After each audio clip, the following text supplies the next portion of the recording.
Good afternoon, John. Hey, Marty. Good to see you. It's been a couple of weeks. Yeah, it has been a couple of weeks. Marty Keller here in Sacramento, John Donovan in lovely Oceanside, California, Yeah, where it never gets cold. It gets chilly. In my old age, what used to be just chilly is getting cold for me. So. Yeah, I was listening to a podcast. Somebody was talking about only Californians complain about it getting cold when it hits 58. Yeah. Yeah. So yeah, we were chatting a little bit before we began about an issue that's coming up for me, and maybe this will be kind of a way to explore what the accountability tree can be used for. Let's see if it can be used for this. Okay. This is an issue that I was telling you every time in the last 2, 3, 4 years. I'm not really sure. I didn't notice when this began. This is not something that was always the case.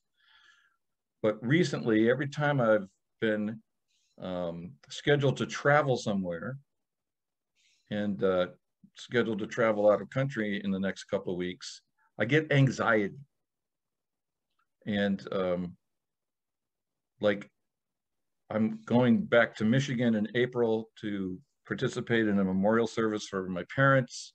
I have anxiety about that already, and that's not even, that's still a couple months away. Mm-hmm. And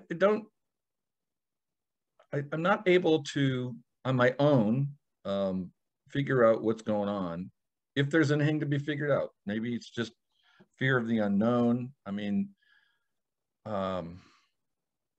most of my travel is, I haven't been any place new in a long time to have that fear of, I don't know what it's like to fly to Japan. Right. Yeah. Or something like that. So flying to Michigan, I grew up there. Yeah. I don't know if this is related to family of origin dysfunction, childhood trauma. Is there a way that you'd be willing to help test it out, or what do you think?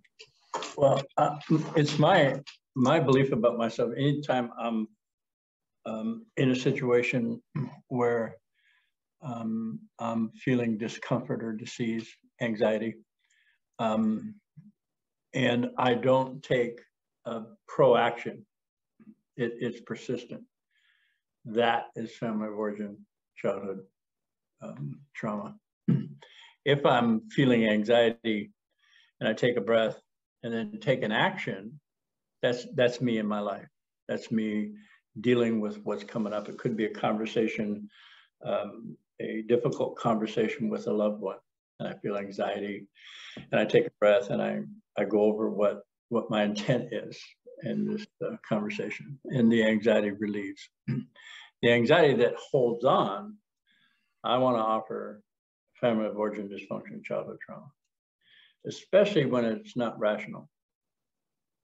And you talked about the accountability tree process. We can certainly use that. Just say the feeling, how you've identified it, and we'll take that to the truth on the accountability tree and just state the data. And then we'll stay out of the story about it, which is sure. The blame and guilt, the thing.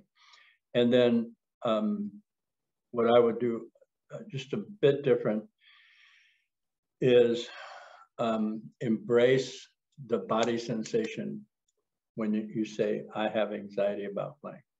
And then just notice the body sensation, and then allow your attention just to go to the body sensation and feel it, be with it. And then we'll see, when I do this, and I'm feeling anxious, I usually feel it in my arms, in my shoulders, and my neck maybe.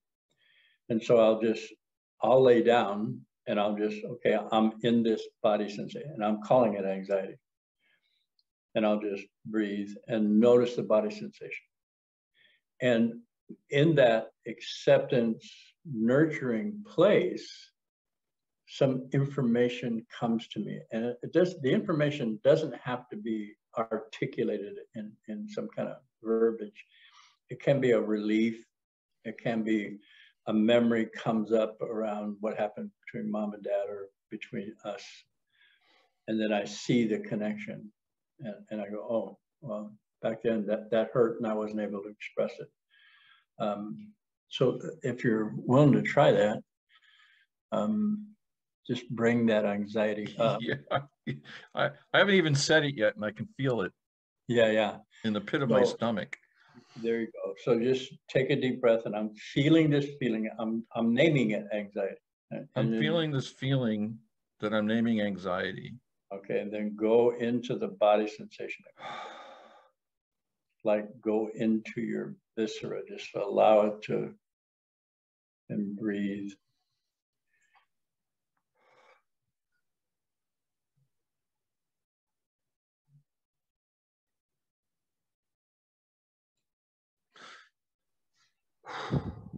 There you go. And just notice the feeling. You may go to a thought and then bring it back to body sensation.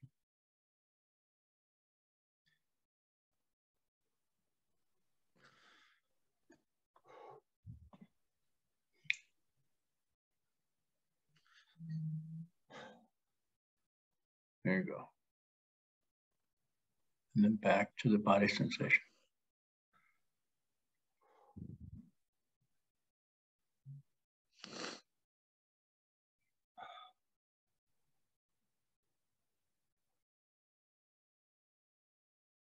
And just be with it.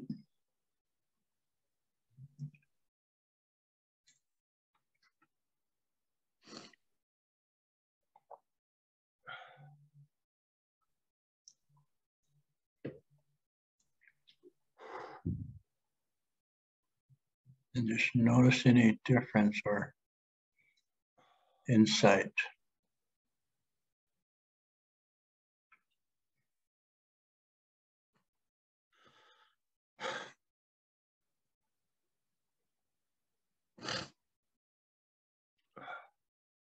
And then allow whatever feeling come up, just feel that, whatever it is. Could be sadness, could be hurt, could be, and you don't have to describe it. You don't have to put the details. Like you can see it.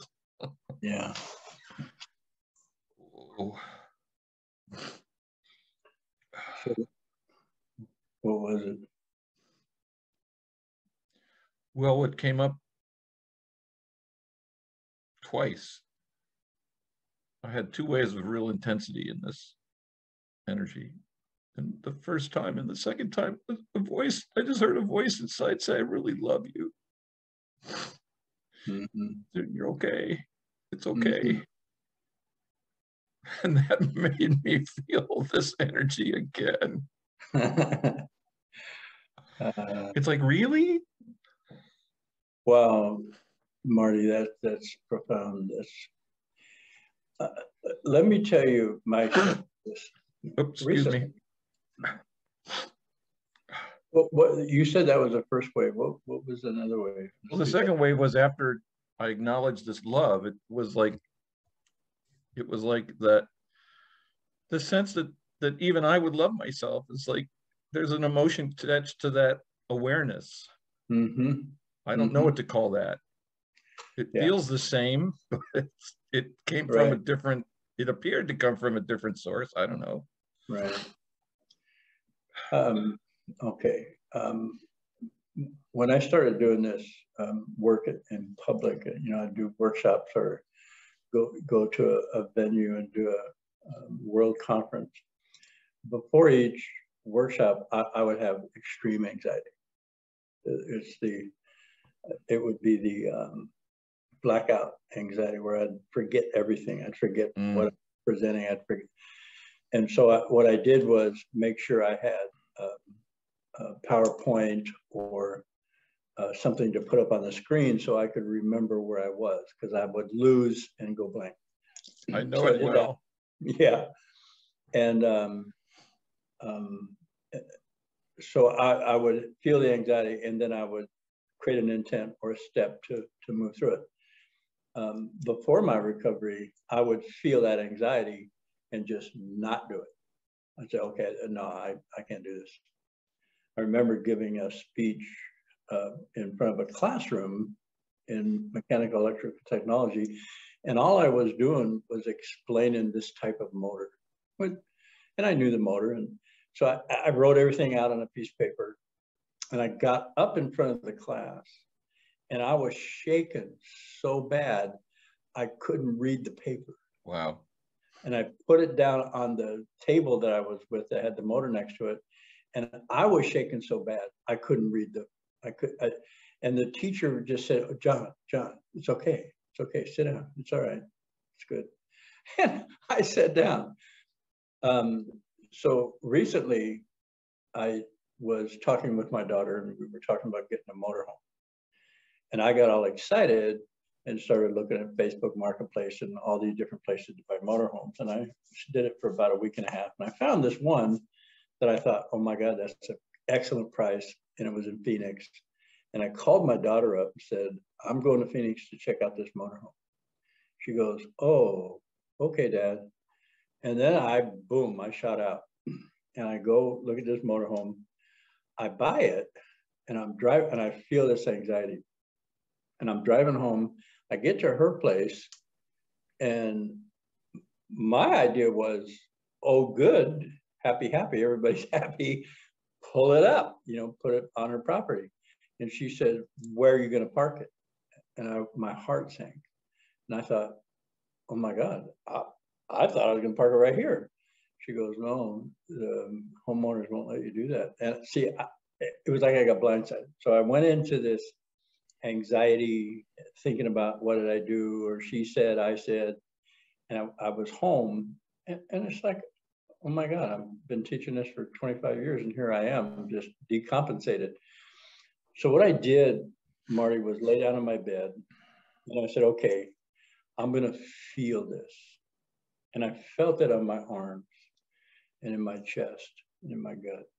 And I just sat with it and sat with it and sat with it. And I got pretty much what you got. This is a feeling of being alive and engaged.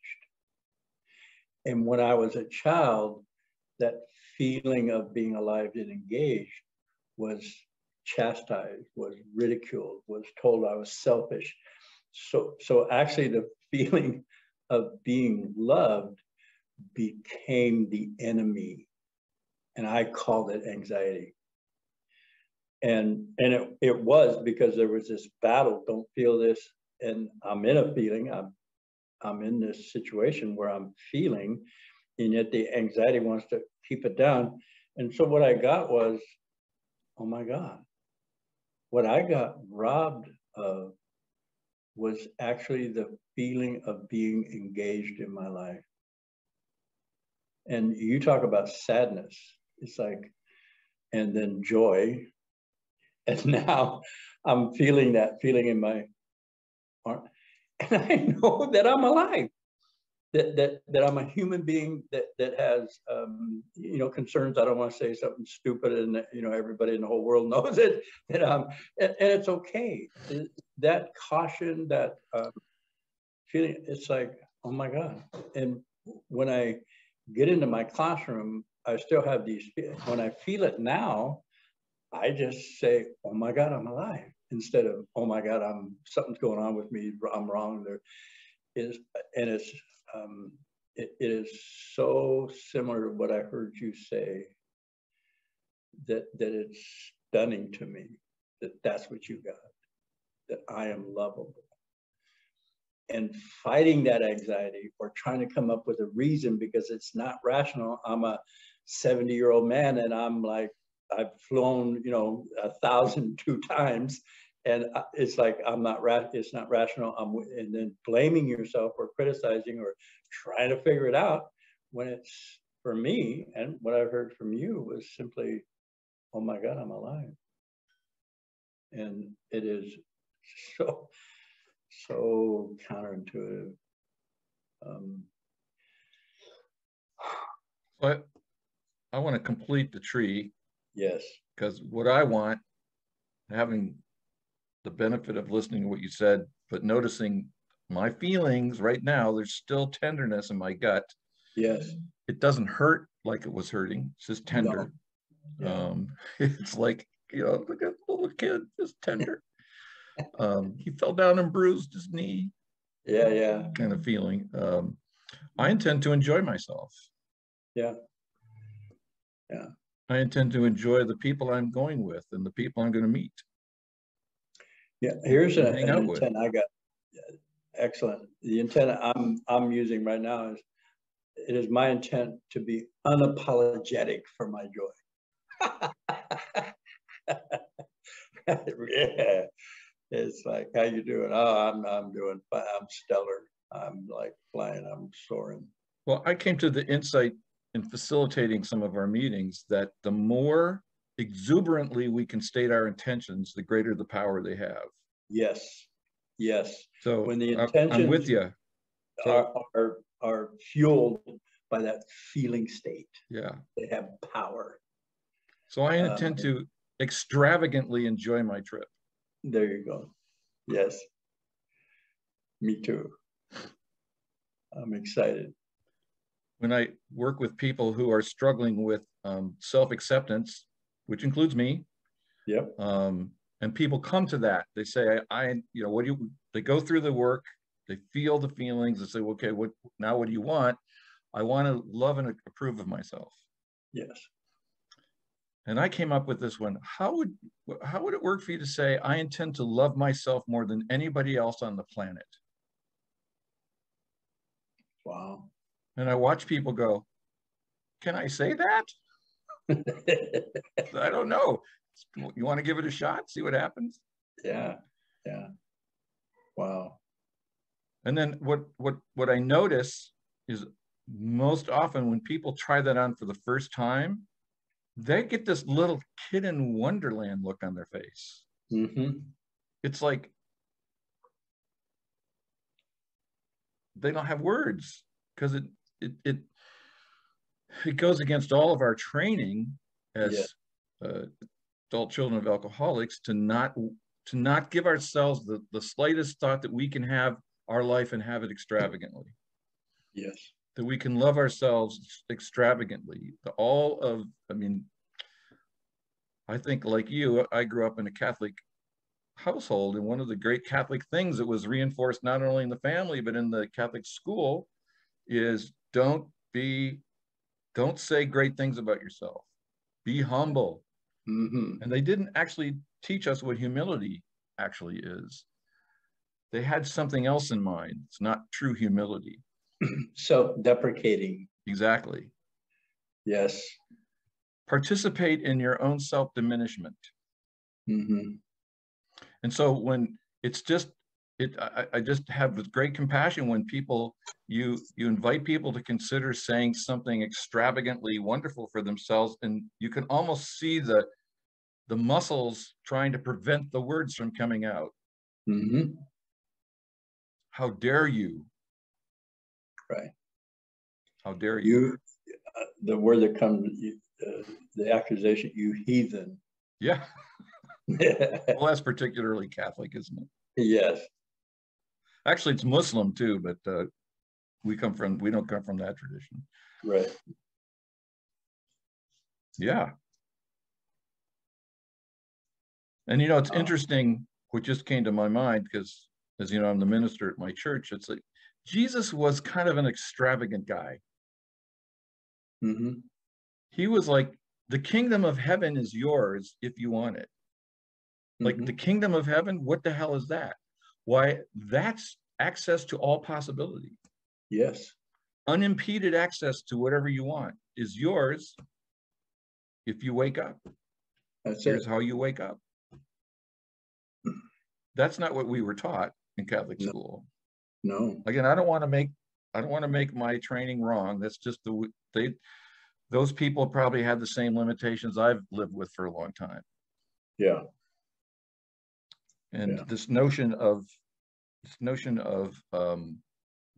God grants us, the higher power grants us the freedom to create our lives with his support or its support. is just like, it's still foreign to most of us. Yeah. The other thing Jesus did was call us to a peace beyond all understanding. Yeah. It's like, how bold. Yeah. Yeah. Yeah. I'm finding myself being bold in my responses to how you doing? Oh, Yeah. I'm glad you asked. I'm stellar. And people look at me like, oh, what is that? Yeah. It's like, oh my God, look where we're at. Right. We're on a celestial body spinning through space. It's like, I'm stellar. Yeah. My general response is, this is the best day of my life. Best day of my life. How you doing? I'm having the best day of my life. Mm-hmm. Mm-hmm. It's so much fun. People go, why? Yeah. It's like, well, because I choose to. Yeah. Yeah. Or it's the only day I got. Yeah. Without any yeah buts or only if. I love the yabbits. Yeah, but I'm doing good. If it weren't for the Right. government.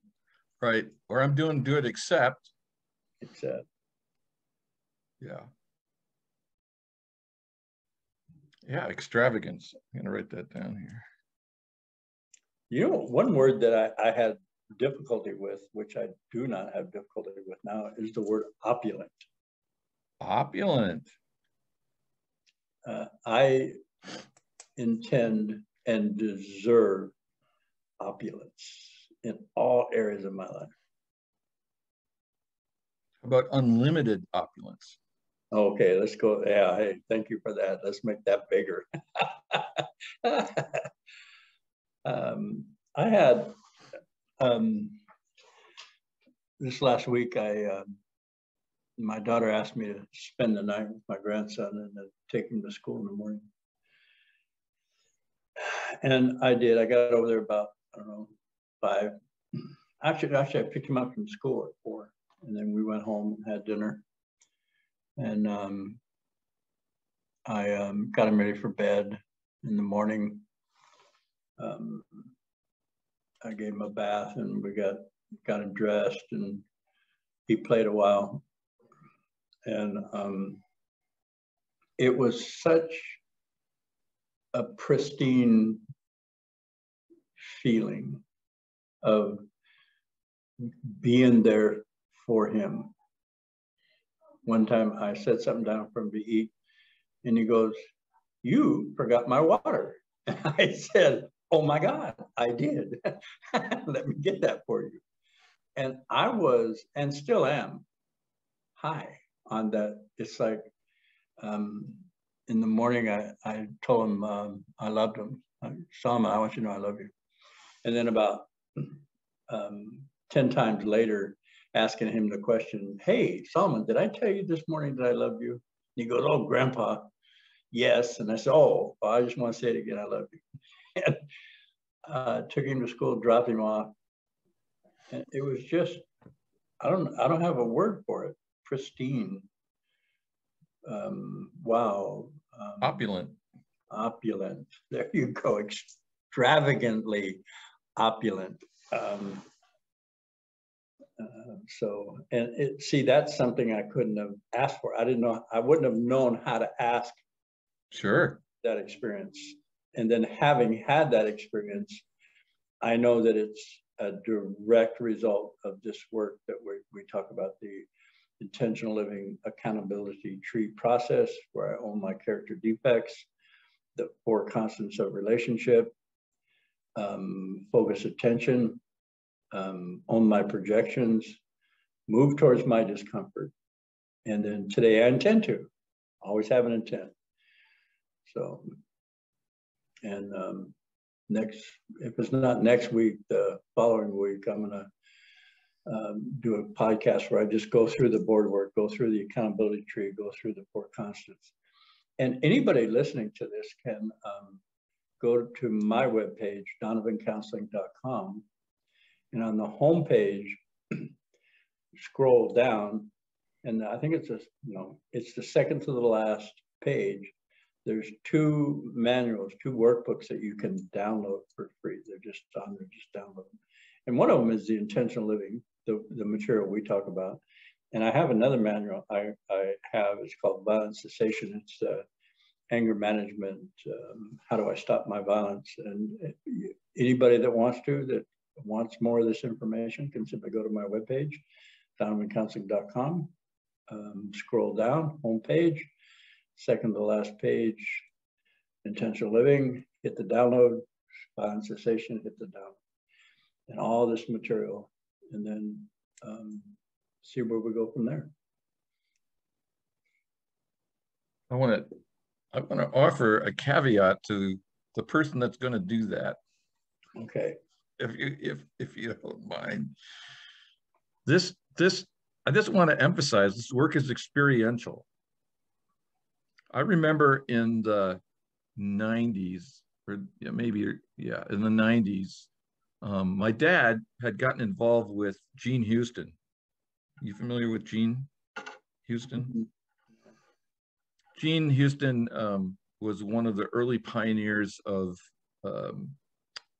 this work that we're doing, and she did her own version, and she used to do experiential weekends. I mean, this is all part of the human potential movement that came out of EST and its successor, experiential weekends, LifeSpring, Wellspring, all those different experiences, Landmark. Mm-hmm. And Jean did a 9-month one weekend a month series exploring mythology. And so one weekend would be on Egypt, and one weekend would be on Native American, and one weekend would be on the Norse myths, etc. And it was all experiential. And I remember asking my dad, so what was your weekend like? He says, well, I really can't tell you, not that I'm sworn to secrecy or anything, because it was something I experienced. She had series of exercises, and some were done alone and with others. And I remember, oh, okay. And there was she did her first book, and it was called The Potential Human. And I ran out and got it, and I started reading it, and all it was a series of exercises. Mm-hmm. It wasn't like, where's the information? I want the answers. Uh-huh. And so I just want to share that the work that we're doing here is, you can read about it, you can read John's material, and but it's just an invitation to experience, to experience the truth of our own way of being alive. Let's just use that. That's our theme a little bit earlier here. I grew up in a situation where the experience of being alive was similarly curtailed. And so I can just remember in this moment whole swaths of my life, in my 20s and my 30s, where I wasn't in touch with how I felt at all. I mean, I would have feelings. They were mostly things like disappointment or anger, but I wasn't moving toward the actual depth pain. Yeah. Because all of these things were actually strategies that a little boy developed to not feel the depth pain, and not feel the wounding of parents who just wouldn't give me the regular loving attention that I craved. Mm-hmm. Not to make them bad or wrong, but my experience was I was deprived, and not to fetishize being deprived. That's just what happened. Mm-hmm. And the way out of this turned out to be experiential. And I remember hanging out in the self-help section of Tower Books in the old days, back when there were bookstores. Mm-hmm. And something new would come in, and I would grab it and read it. I'm going to read Gary Zukov, or I'm going to read Scott Peck, and I've read hundreds of these books. And without the experience that these authors were all hinting at, or maybe they even recommended, I probably didn't see that if they did. Right. Until I came to the accountability work, none of that stuff penetrated the way just the exercise that you helped me through earlier in the podcast penetrated. Go right to the, I mean, literally, I was in my guts. Yeah. Go right to the gut of the matter, the heart of the matter, and work or allow transformation to occur, not through anything I do, except to be present. Yeah. It's like after you went through that experience with the parking the RV, what did you do? You lay down and you gave yourself permission to experience whatever was showing up. Yeah. Without censoring it to the best of your ability. Yep. And shift occurs. Shift occurred then, shift occurred today. Mm-hmm. And I've heard you quoted on a couple of our meetings. I think you said this on the podcast before, but so what we're looking for is not something better, but something different. Yes. And that's what happened. Mm-hmm. Something different. Yeah.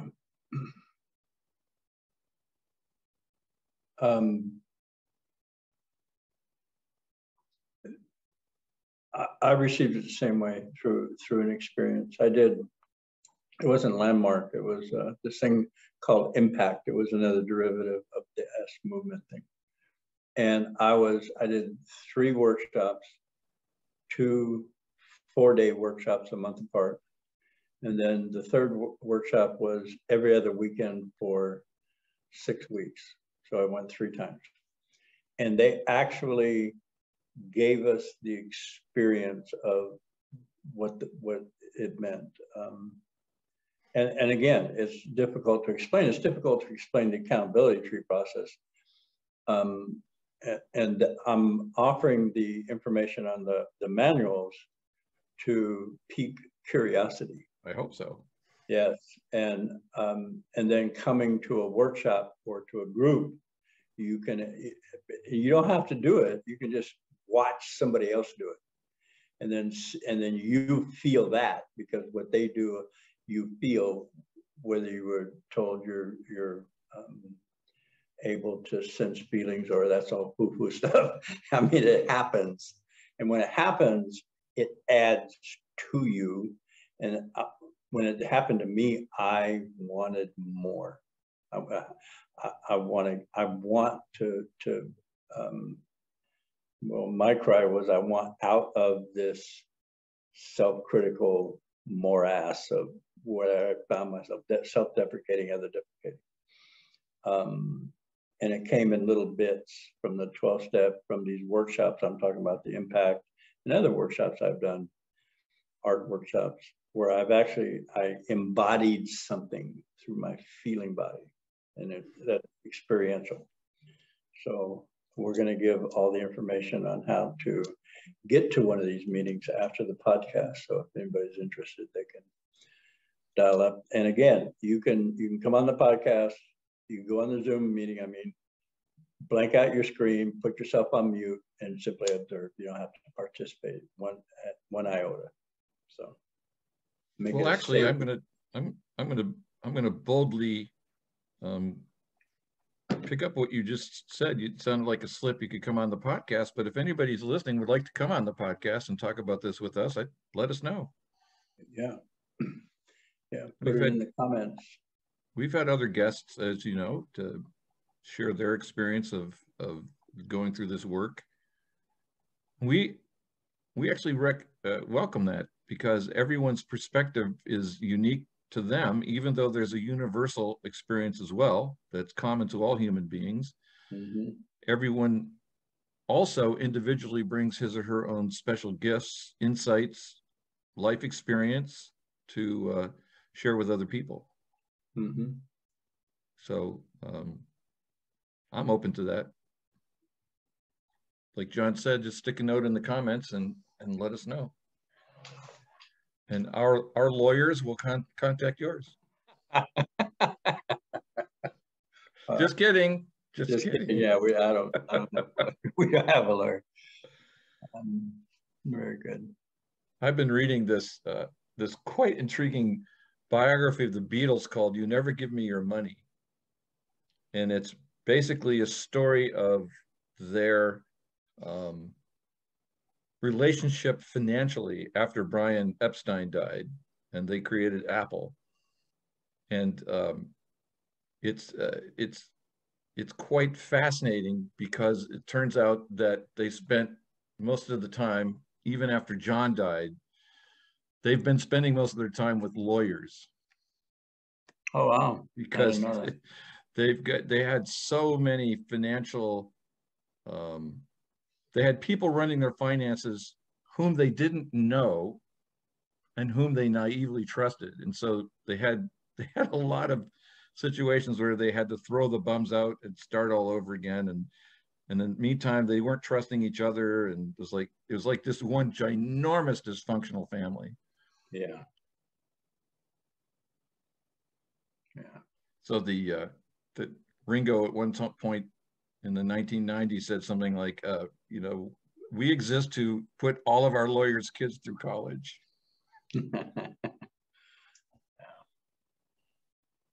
We should be so lucky. Why don't we pull up that list of, we got about 20 minutes. I don't know if it's, sure. We can go over one or two of them anyway. So what we'd like to do here is start reviewing the principles that we use in our rusty nail work and our accountability work. And they're kind of they're the fundamental assumptions that we use in our work. And some of them, as you'll see, are ways to help us get to the truth of what's going on with us. And some of them are more observations about the environment in which we live and do our work. And we've added one. We added the one at the bottom. It doesn't have to make sense. I like that. Maybe we could start at the bottom. Yeah, okay. Why don't you go through them all and then. Okay. So you can see these with us. I'm always getting what I want. That one stumps a lot of people.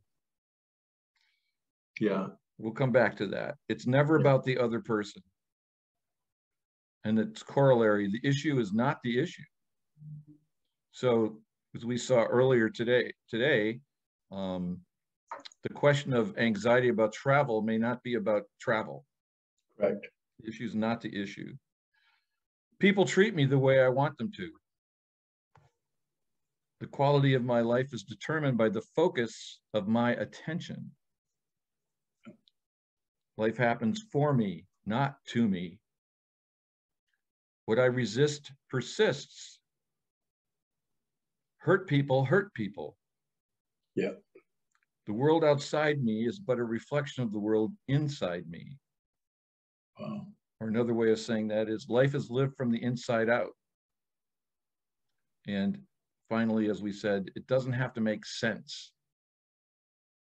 Yeah. Yeah. When I introduce the material, do the board work, I actually say we're looking for that thing that doesn't make sense. And I think it's an Einstein statement. And it's actually look for that thing that doesn't make sense. And that's coming from the most intelligent man. We deemed the most intelligent man for the 20th century. And he came to all his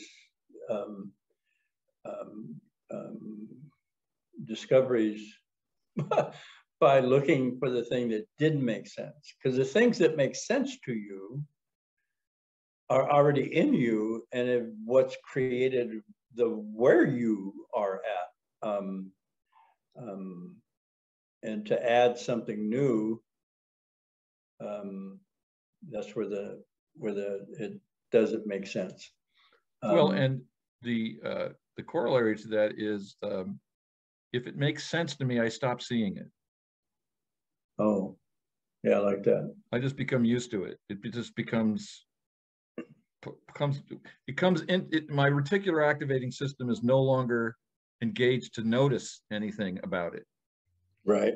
Because it's now predictable, dependable, and whether it's true or not, by the way.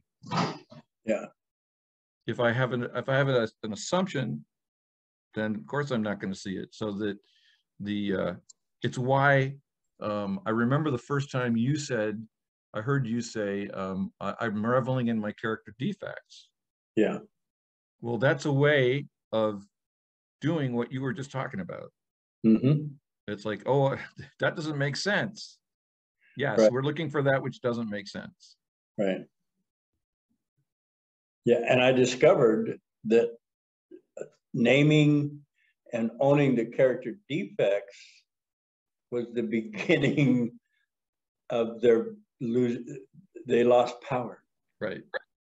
It's like an example of that would be before my recovery, I did not like a liar, or did I ever lie? And it was like, if you lied to me, you're out. And it was just blanket until I owned, oh my God, I'm a liar. I'm not only a liar, I lie when I don't have to. It's like, so I'm a liar, took a breath, and of course I'm a liar. Based on what happened to me as a child, yes, I'm going to lie. I don't want you to hurt me, so I'm going to do everything I can to avoid that hurt. And if it means lying to you, I will do it. It just makes sense. I might even lie extravagantly. Extravagantly. That's in the fishing stories. And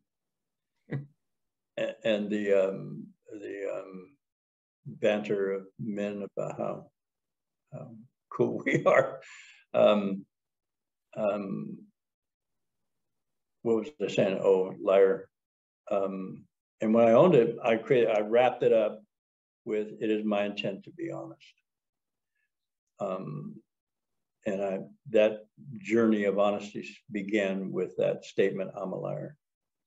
Because, I mean, I don't know how more honest I can get is saying the truth about myself, which is I'm a liar. That's the most honest thing I've ever said. Truth. And I discovered truth without compassion is cruelty. Truth with compassion is honesty.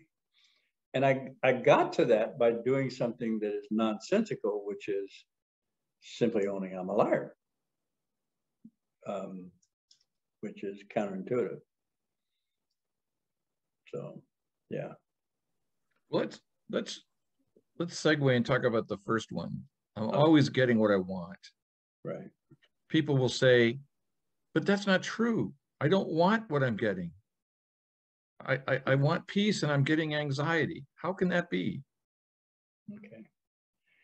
So in my family of origin dysfunction childhood trauma, I survived my childhood by hypervigilance, which creates anxiety. That anxiety is related to safety or living. And my mechanism, my protection mechanism, reticular activating system, survival mechanism, has been charged with my survival, which means it recreates the body chemistry that I had as a child, which produces anxiety, stressors, cortisoids, steroids, adrenaline. And in that state, I survived. So I rationally say, I don't want anxiety. And yet my subconscious, 7H of my experiences where my trauma is, says, yes, I do, because I can survive that. And it's all subconscious and out of my awareness. So it doesn't make sense that I would want this. And yet I consistently find myself in this stress state. Okay.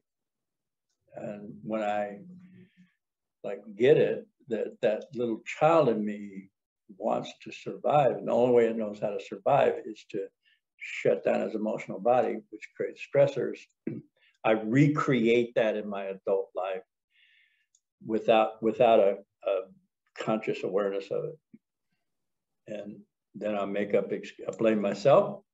There's something wrong with me, or I blame other people, which that blame and judgment of self and other people keep me out of the feeling so I can experience the feeling and own it. It goes away. it becomes different. It's like I create drama. I create drama and chaos in my life because I'm saying, oh, this is that person is dramatic and they're chaotic. Okay, so I am full of drama and chaos. And take a breath. Oh, it is my intent to be serene, or is my intent to find peace, or is my intent to be at peace. And then things start shifting towards that peace, feeling, tone, body chemistry, and it's still motivated by that subconscious. And when I address the subconscious by owning the truth, wow. Another thing too is, in my childhood, I was rejected for being male, and I was rejected for being born, actually, because my mother was Mexican, Indian, Native American, and my father was a redheaded, blue-eyed Irishman. So he wanted white babies, and he said, he always tells us, "You guys tan well," and it's like. So he rejected me because I wasn't the right skin color. And I don't believe he did that consciously. And so I had love equals rejection. So every relationship I got in, it ended up that I was getting rejected. Well, I blamed them for not accepting me for who I was, all the while posturing and making it easy for them to reject me because that was in alignment with my childhood. So what I always getting was rejection. And when oh my God, I have love mixed up with rejection. Yes, that's what I want. And when I change that, to me now love equals acceptance, I get acceptance. Because it's what I want.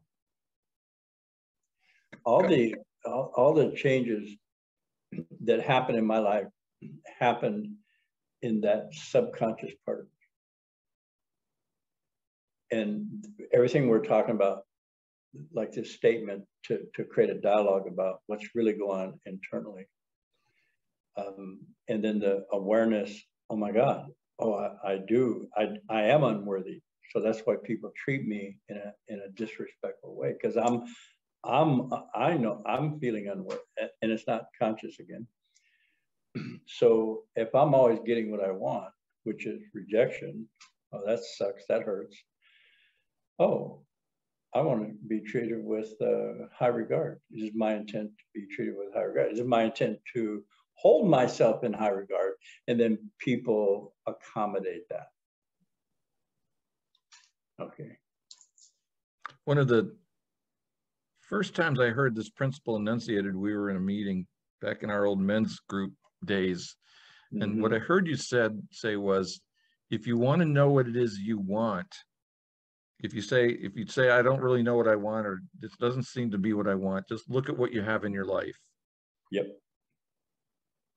And then the second point to make to all of this is that we're inviting ourselves to own these things without blame or judgment. Correct. Whatever it is that I discover. So if I say, if you invite me to look at what I have in my life, and what I have is chaos and drama, as you were just using as an example, then the truth is, without making myself bad for it or wrong, it's like I in my subconscious, I want chaos and drama. And then one of the things for me is I was always strapped for money, and when I owned, oh my God, based on where I came from, where my dad worked whatever half a year and then got drunk for another half a year, and my mom took low wage jobs, and we got one pair of shoes a year for school, and we had to wear them no matter what. Yeah, being poor was what I knew.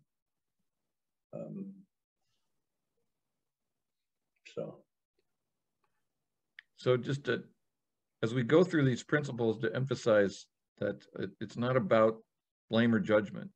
Right. The very name of this work, accountability, is simply our learning to account for that which is showing up in our lives. To account for it, we mean this in the sense of an accountant, somebody who it's just creating a list. Yep.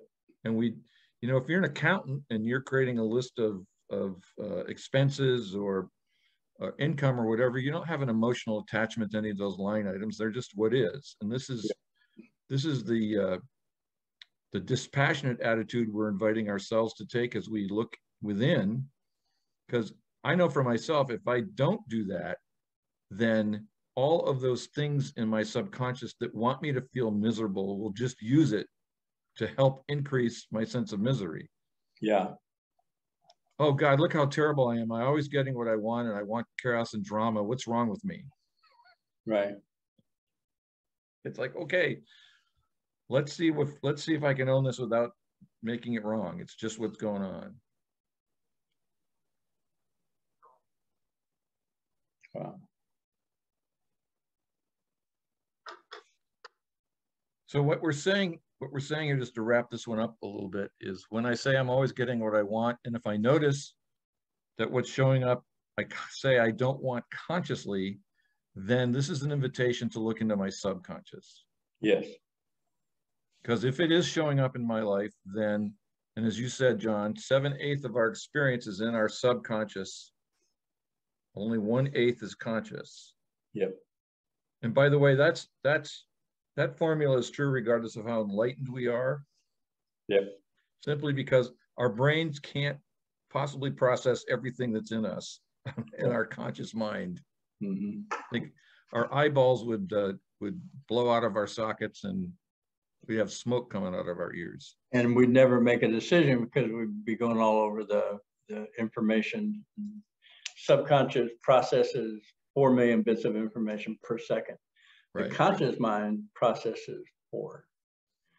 So this is any addiction, dysfunctional behavior I find myself, I am not going to be able to think my way out of it because the thinking is in proportion to the amount of information that's in my subconscious will never win. Never win. And believe me, I've tried. Yeah, we all have. Yeah, I tell people, if you can figure this out, you'd have already done it by now, and this room would be empty. If rational mind got us to a place of peace, then we'd all be there. We'd all be right there at peace. Yep. It doesn't work. And what doesn't make sense is let go of the rational mind, see what happens, tell the truth. Yeah. So. Well, it's not on here. Maybe it's another principle that we should consider adding. I had lunch with a dear friend I hadn't seen for a while today, and we were talking about what each of us had learned since we'd seen each other probably 5 years ago. Yeah. And and he does a lot of coaching and teaching people leadership principles and in that realm. Mm-hmm. And he said, one of the things that I've learned since I saw you last is that if I want the answers to my challenges, they're in my feeling body. Yes. And we had this marvelous sharing of what each of us had learned about this truth. And so maybe one of our principles we ought to add in here is something to the effect of trust the body's wisdom, or maybe let's think about how to formulate that. But I think perhaps that's missing. The healing is in the feeling, which is, and I like that. I like the trust the body's wisdom. I like that a lot. Because the body, Gabriel might say when the body says no, right. Your body has so much information, and tapping into it through the process of our emotional feeling body gives us access to great wisdom. Like you feeling that anxiety and seeing that right underneath that, right in that feeling tone, you had this feeling of preciousness, of being held, of concern. It's just like that. That doesn't make any sense. And yet it happened. Yep.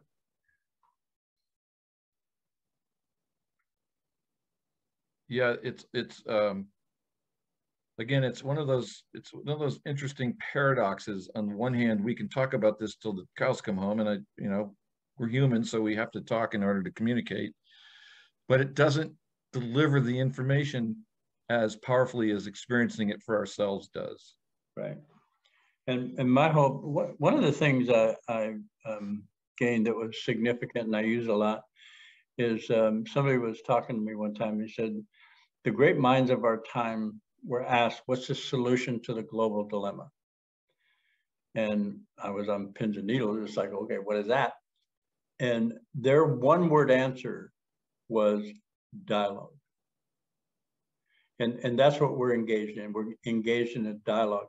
And I don't know whether it's going to be you say a phrase, a word, or I say a phrase, a word, or the interchange between us that somebody sees and it hits them in a feeling place, or it gives them an insight like, oh my God, that made sense. They were struggling with this thing, and then you and I just like plopped it out on the floor. They go, oh my God, that's it. I've been looking for that. And that happens. And then when it happened to me, it's I want more. Where do I get more? I just look, I go to workshops, I go to 12-step meetings. I surround myself with people who are like-minded. I might not even like them, but it's like they were like-minded. They were looking for the same thing I was looking for. So I immersed myself in this work. So I'm gonna pause the principles because we're running out of time here, and we can pick these up in one of our next podcasts. Okay. But I do want to emphasize before we wrap this up. I don't know that we can ever say this enough, that trust the body. The body knows. There's been several books. What is Mate's book about the body? Is it in the title? I give the one that comes to my mind is when the body says no, and that's probably right. Vanderkolk. No, Vanderkolk says the body keeps the score. Oh, there's the other one. Yeah, the body keeps the score. Yeah, I think Mate's is when the body says no. Yeah. And so there's a lot of wisdom, and we're just beginning as a culture to capture this. Clearly, human beings knew this before, but we didn't have the intellectual information to put it all together. Now we can do both. Yes. But we had to go through several hundred years of focusing on the mental, the rational. And now here's an opportunity for some integration to occur. Mm-hmm. And that's partly what we do in accountability. So before we wrap it up, as we always do, we let John have the last word, just to emphasize, as John said earlier in the podcast, if you'd like to experience any of the meetings, they're all on Zoom right now, at least the ones John and I are associated with. And after our dialogue's complete here, there will be information on when our meetings are on Zoom.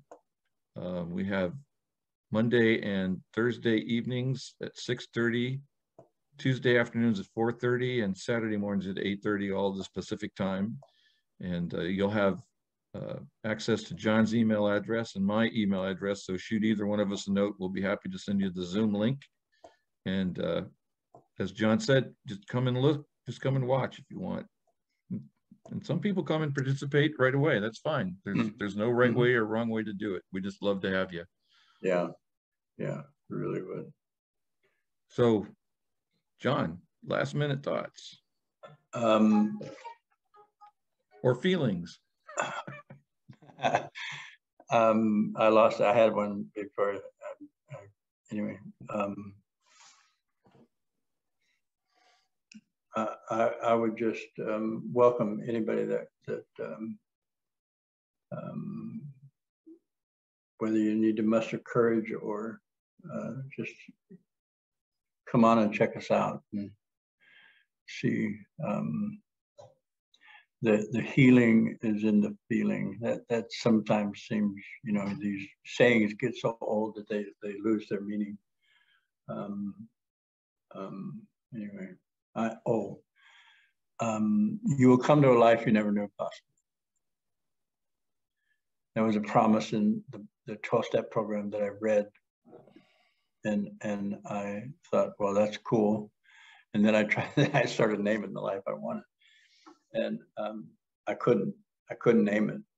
And I came to a life I never knew possible. And one of those experiences was with my grandson this last week. And, so if you knew how, it would be done. You don't have to know the how. You just have to risk not knowing and come see us, talk to us, watch us.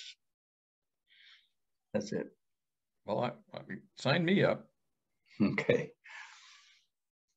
All right. Thanks, Brother John. You're welcome. We'll look forward to picking this up again next week. You got it. Take care. All right. Bye, Marty. Whoops.